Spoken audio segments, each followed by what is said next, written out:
30% आसपास जवळपास 1:30 वाजेपर्यंत मतदान झाले. पण 1:30 वाजताच उद्धव ठाकरे यांनी पत्रकार परिषद घेत अनेक गोष्टी सांगितल्या. अगदी देवेंद्र फडणवीस आणि चोर कंपनीपासून ते निवडणूक आयोगावर देखील भरपूर बोलले. खास करून शाहीचा विषय त्यांनी वारंवार बोलत आहेत की दुबार मतदानासाठी भाजपनं लावलेली मीटिंग आहे. काय नेमकं उत्तर? मुळामध्ये निवडणूक आयोगाने या सगळ्यावर लक्ष ठेवलं पाहिजे असं माझं मत आहे. कारण एखादा सराईत असतो त्या पद्धतीने उद्धवजी वारंवार निवडणुकीच्या दिवशीच पत्रकार परिषदा घेत आहेत आणि त्यांच्या पत्रकार परिषदांना परवानगी होती का? त्या पत्रकार परिषदेत त्यांनी निवडणूक यंत्रणांवर बोट ठेवलंय का? त्यातला राजकीय हेतू त्यांना साध्य करायचा आहे. त्यामध्ये देवेंद्रजींवर केलेलं विधान हे निवडणूक आयोगाने पाहावं लागेल की हे विधान आचारसंहितेचा भंग आहे का? आणि वारंवार निवडणुकीच्या दिवशीच लोकसभेला तेच, विधानसभेला तेच, आताही तेच. ज्यावेळेला मतदार जोरदार मतदान करतायत, 1:30 वाजेपर्यंत 30% पार झालाय. मतदार या यंत्रणा लोकशाहीवर विश्वास मजबूतीने ठेवून सहभागी होत आहेत. त्यावेळेला हे आडवाटेपणा का? ही आडकाठी का? हा स्पीड ब्रेकर का? हा गतिरोध का? उद्धव ठाकरे यांची पत्रकार परिषद आणि त्यांनी केलेले आरोप हे निवडणूक यंत्रणा, निवडणुकीत सहभागी होणारे अधिकारी, मतदार यांना गतिरोध आहे का? याला स्पीड ब्रेकर आहे का? त्याच्या मागचा हेतू काय? ते प्रेस का घेत आहेत? निवडणूक आयोगाने याच्यावर लक्ष ठेवलं पाहिजे आणि वारंवार करतायत. आणि हा झाला पहिला मुद्दा. आणि आता त्यांनी हे बोलल्यामुळेच आम्हाला बोलायला लागतंय. त्यांनी निवडणूक यंत्रणांना तक्रार केलेली समोर आलेली नाही अजून तरी.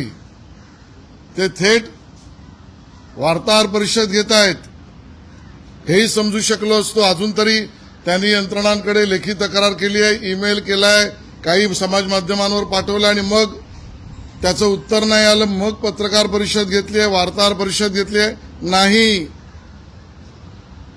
महाप्रचाराचा भाग आहे का? आणि आज आम्हाला पत्रकार परिषदेत उत्तर द्यावं लागतं. याचं कारण यातना हेतू आरोप आमच्यावर होतोय. देवेंद्रजींचं नाव घेतलं जात आहे आणि म्हणून मी आज या ठिकाणी बोलतोय. अन्यथा माझ्याही बोलण्याची गरज नव्हती. मुळामध्ये ते जे काय पत्रकार परिषदेत म्हणाले यात सर्वस्वी असत्य आहे. आणि मी तुम्हाला सांगतो कसं कसं. पहिल्यांदा यांनी आरोप केला दोन्ही ठाकरे बंधूंनी की मतचोरी झाली. मग मतचोरीवरून मतदार यादीतल्या नावात चोरी झाली. मग मतदार यादीतल्या नावातल्या चोरीनंतर मतदार नोंदण्याच्या असलेल्या एजन्सी कंपन्या यामध्ये चोरी झाली. तेवढ्यावर थांबले नाही. मग दुबार मतदारी चोरी झाली हा आरोप केला. तेवढ्यावर थांबले नाहीत. मग मतदान यंत्रात चोरी हे सांगितलं. तेवढ्यावर थांबले नाहीत. मग त्या ठिकाणी मतदान केंद्र निवड प्रक्रियेमध्ये चोरी आहे सांगितलं. मग तेवढ्यावर थांबले नाहीत. मतदार प्रक्रियेतल्या अधिकाऱ्यांच्या निवडीमध्ये चोरी आहे सांगितलं. मग तेवढ्यावर थांबले नाहीत. प्रचार करण्याच्या नियमावलीमध्ये चोरी आहे असं सांगितलं. मग तेवढ्यावरही थांबले नाहीत. मग पाडू या यंत्रात चोरी आहे सांगितलं. मग तेवढ्यावर थांबले नाहीत. आता शाईवर चोरी आहे सांगितलं. अहो बाबांनो, या एवढ्या चोऱ्या नाहीत. हा त्यांच्या बुद्धीत हेराफेरी आहे. मी थेट सांगतोय, हा त्यांच्या बुद्धीतील हेराफेरीचा प्रकार आहे. यांच्या राजकीय मेंदूमध्ये केमिकल लोचा झालाय आणि तो राजकीय मेंदूतला केमिकल लोचा या वेगवेगळ्या प्रकाराने चोरी चोरी चोरी चोरी. अहो तुमच्या बुद्धीतील हेराफेरी आहे, चोरी नाही. आणि म्हणून मतदार 30% त्याच्यावर 1:30 वाजेपर्यंत, आता वाजलेत 3 आणि 5-5:30 पर्यंत आकडे कुठपर्यंत जाणार आहेत तेव्हाही करतील. यात जर रांगेमध्ये मतदार असतील आणि 5-5:30 नंतर जेवढे आहेत त्यांना आत घेणं हा कायदा आहे. आत्ताच सांगतो, त्यांना घेतलं की त्यातही चोरी. म्हणून सांगतो की या दोन्ही ठाकरे बंधूंच्या पक्षाचे सल्लागार सडके आणि दोन्ही ठाकरे रडके, ही स्थिती आहे. आणि रडायचंच असेल तर लढता कशाला? आणि मुंबईकरांना आणि राज्यातील नागरिकांना आमचं नम्र निवेदन आहे, लोकशाहीच्या महोत्सवात सहभागी व्हा, जोरात मतदान करा. या लोकांचा लोकशाही आणि लोकशाही यंत्रणा याच्यावर बिलकुल भरोसा दिसत नाही, विशेषतः ठाकरे बंधूंच्या पक्षाचा. आणि म्हणून मतदारांनी लोकशाही वाचवण्यासाठी मोठ्या प्रमाणात मतदान करा, लोकशाही यंत्रणांवर विश्वास ठेवण्यासाठी जोरदार मतदान करा. हा आमचा आग्रह आहे, ही आमची विनंती आहे. आता राहिला विषय शाहीचा. प्रथम तर ज्याने शाही पुसण्याचा प्रकार व्हिडिओ केला किंवा माध्यमांसमोर आणला त्याला शाही पुसाविषयी का वाटली, आमचा सवाल आहे. ज्या व्यक्तींनी शाही पुसण्याचा प्रकार केला त्याचा हेतू काय, त्याच्या बोटावर ती शाही पुसण्याआधी तेल लावलं होतं का, ग्रीस लावलं होतं का, काही केमिकल लावलं होतं का, चौकशी झाली पाहिजे. बरं, शाही पुसायची का होती? ज्याने शाही ठेवली त्याची सुकली. मी आमच्या माध्यमांच्या प्रतिनिधीचं समजू शकतो की त्यांना इन्व्हेस्टिगेटिव्ह जर्नलिझम करायचं असतं, पण ज्या लोकांनी ज्या व्यक्तींनी शाही पुसली त्यांचा हेतू गुन्हेगारीचा होता, माझा आरोप आहे. आणि ज्याने शाही पुसण्याचं काम केलंय निवडणूक आयोगाने त्याच्यावर गुन्हा रजिस्टर केला पाहिजे. ते निवडणूक यंत्रणांच्या प्रक्रियेचे गुन्हेगार आहेत. आणि ते गुन्हे काय आहेत तर त्यांना शाही पुसून बोगस मतदान करायचं होतं, आमचा आरोप आहे. जी मंडळी परत दुबार बोगस मतदार करू इच्छितात होती त्यांनी शाही पुसण्याचा प्रकार केलाय, त्यांचा हेतू गुन्हेगारीचा आहे, त्यांच्यावर गुन्हा रजिस्टर झाला पाहिजे, निवडणूक आयोगाला आमचं म्हणणं आहे. आणि ठाकरे बंधूंना सवाल आहे, तुमच्या बोटाची शाही गेली का? दाखवा ना. ठाकरे बंधूंच्या बोटाची शाही जात नाही आणि त्यांच्या बगलबच्च्यांची शाही जाते. असं तेल तुम्ही रशियावरून आणलंय की इराणवरून आणलंय? कुठून आणलंय की जिथे तेल लावता आणि मग शाही काढायला लावता बगलबच्च्यांना? 30% वर मतदार मतदान करतोय आणि तुमच्या बोटावरची शाही जाते. आणि म्हणून ज्यांनी शाही पुसली त्यांच्यावर गुन्हा, कारण ते बोगस मतदान करू पाहत होते. आणि ठाकरे बंधूंनी तुमची शाही का नाही गेली याचं उत्तर द्यावं. याला लागूनच काल दिवसभर जर आपण बघितलं तर म्हणजे तुम्ही म्हणताय की प्रचार संपल्यानंतर देखील वारंवार माध्यमांसमोर येणं आणि पत्रकार परिषदा घेणं. काल देखील दिवसभर जवळपास ठाकरे बंधू दर्शनाला गेले आणि त्याच्यातनं देखील अनेक स्टेटमेंट आले होते. तुम्ही काही वैयक्तिक तक्रार म्हणजे पक्ष म्हणून काही तक्रार करणार आहात का या संदर्भात काय पाठपुरावा? नाही, मुळात प्रश्न आहे, ज्यांना वाटतं ना शाहीवर लोचा आहे त्यांनी निवडणूक आयोगाला तक्रार केली आहे का? अहो, या देशामध्ये या व्यवस्थांमध्ये पूर्ण प्रक्रियेची पावलं आहेत, टप्पे आहेत. ज्याला वाटत होतं शाही त्याने तक्रार केली का? त्याने डायरेक्ट शाही पुसली पण तक्रार केली नाही, हा गुन्हा नाहीये. आणि त्याच्यावर कथानक रचण्याचा प्रयत्न, मी कालही म्हटलं, हे राजकीय नाटकातले एका अर्थाने आपण त्याला म्हणू कलाकार, नटसम्राट, हे दोन्ही बंधू राजकीय नटसम्राट आहेत. त्यांनी याच्यावर कथानक रचलं की शाही आणि बोगस. पहिलं शाही पुसणाऱ्याने तक्रार केली नाही, ती पुसली ही दुबार आणि बोगस मतदानासाठी केली आहे, त्यावर तक्रार करावी. यापुढे जो शाही पुसेल त्याच्यावर तक्रार करावी, गुन्हा घ्यावा. मी आधी सुचलं नाही का? आधी व्हीव्हीपॅट होतं त्याला विरोध. अगोदर व्हीव्हीपॅटची व्यवस्था होती त्याला विरोध करणारे तुम्हीच. अहो, रडण्याचे धंदे बंद करा. आडनाव बदलावं लागेल तुम्हाला. रडके म्हणतील लोक तुम्हाला आता.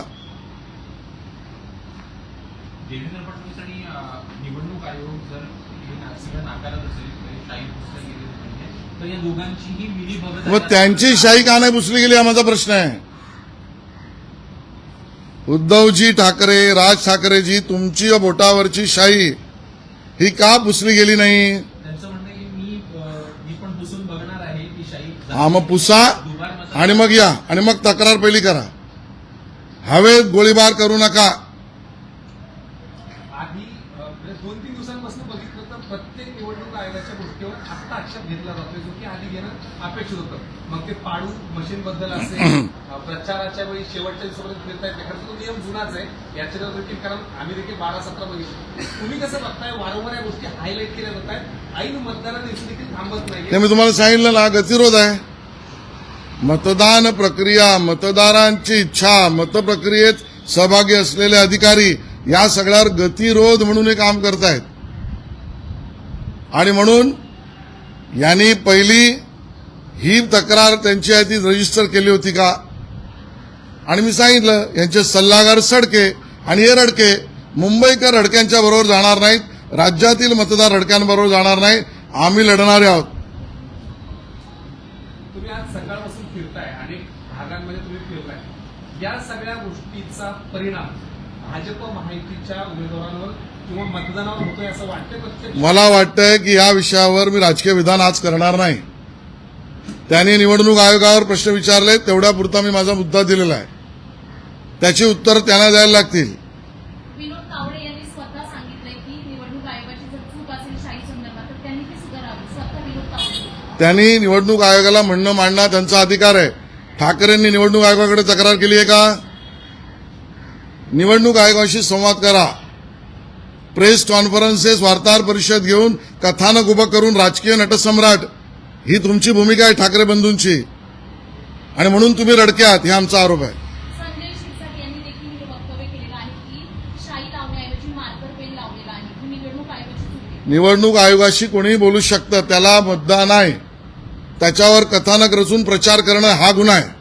निवडणूक आयोगाचा इतका ढिसळा कारभार समोर आलेला आहे की नवी मुंबईमध्ये स्वतः गणेश नाईकांना मतदान करण्यासाठी 1 तास फिरावं लागलं. आणि त्या बाबतीमध्ये निवडणूक आयोग उत्तर देईल. आम्ही निवडणूक आयोगाच्या वतीने उत्तर द्यायला नाही. आमच्यावर राजकीय भाष्य केलं तेवढा पुरतं आम्ही बोलतो. सर, ईवीएम मॅन्युफॅक्चरिंग का भी मुद्दा है और फ्यूचर का वोटिंग हो गया, वो पहले भी उस बारे में बात हो गया. त्यामुळे हे कुठेतरी जोडण्याचा प्रयत्न जे ठाकरे करताना दिसत आहे. कारण ते हरले.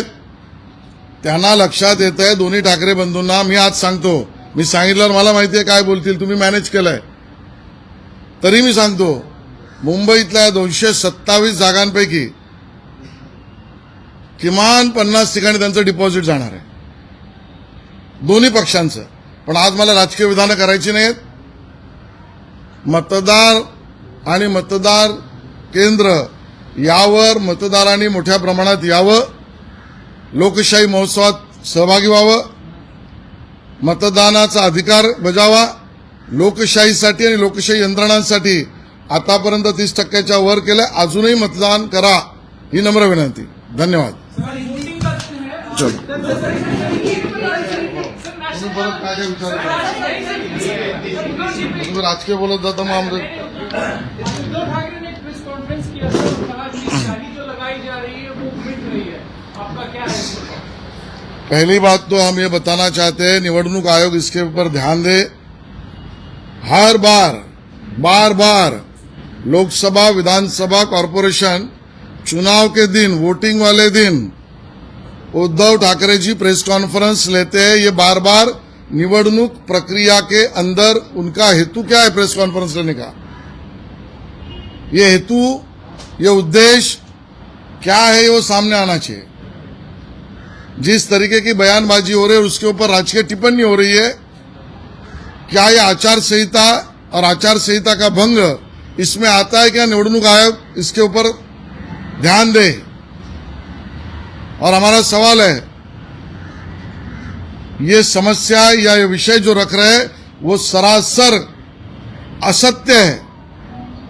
पहले उन्होंने कहा वोट चोरी है, फिर उन्होंने कहा वोटर्स लिस्ट में चोरी है, फिर वहीं नहीं रुके, उन्होंने कहा वोटर लिस्ट का काम करने वाली यंत्रणा में चोरी है, फिर उन्होंने कहा वोटर डबल इसमें चोरी है.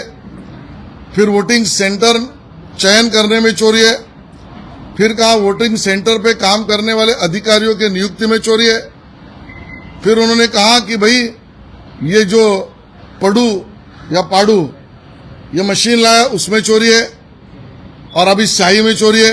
अरे भैया, चोरी निवडणूक यंत्रणा में नहीं है, ये इनके बुद्धि की हेराफेरी है और ये इनके पार्टी के राजकीय मेंदू का केमिकल लोचा है। और इसके लिए मैं तो कहूंगा, ये दोनों ठाकरे बंधुओं के पार्टी के एडवाइजर ये सेड़े हुए हैं और ये दोनों भाई रोते हुए हैं। ये पहले दिन से रो रहे हैं, इनका रुदाली हो चुका है, ये 3 महीने से रो ही रहे हैं। मुंबई वासी राज्य के वोटर ऐसे रोतड़ू और रोने वालों के साथ नहीं जा सकते, ये हमारा सामना नहीं कर सकते। ये निवडणूक आयोग की यंत्रणा पर सवाल कर रहे हैं, ये उनके पराभव को एक्सेप्ट कर रहे हैं, मान्य कर रहे हैं। जहां तक शाही की बात है, सवाल हमारा यह है कि जिसने शाही पोछी मिटाने का प्रयास किया वो क्यों किया, उसका हेतु क्या था, उस व्यक्ति को किसने बोला था शाही पोछ के दिखाओ। जब शाही सूख जाती है तो मिटती है कि नहीं है, ये उनको पता था क्या? इसके पीछे कोई षड्यंत्र है क्या?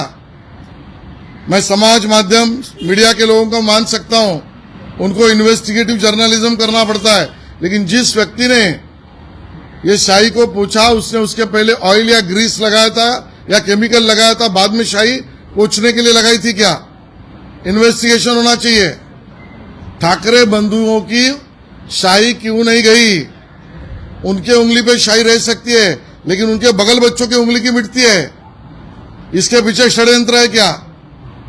जो तेल ग्रीस लगाया पहले उंगली पर बाद में शाही, ये तेल ईरान से लाया था कि इराक से, ये ठाकरे बंधु बताए। और इसके लिए जिसने भी शाही पोछने का तकरार किए बिना, कंप्लेंट किए बिना दिखाया, उसका हेतु डबल वोट करना उसका था, बोगस वोट करना था। ऐसे व्यक्तियों पर गुनाह होना चाहिए, क्राइम रजिस्टर होना चाहिए, इलेक्शन कमीशन एक्शन लेनी चाहिए। क्यों उन्होंने शाही मिटाई? जो भी व्यक्ति शाही मिटाने का प्रयास करेगा उस पर गुनाह होना चाहिए, अगर वो तकरार कंप्लेंट नहीं करता है तो।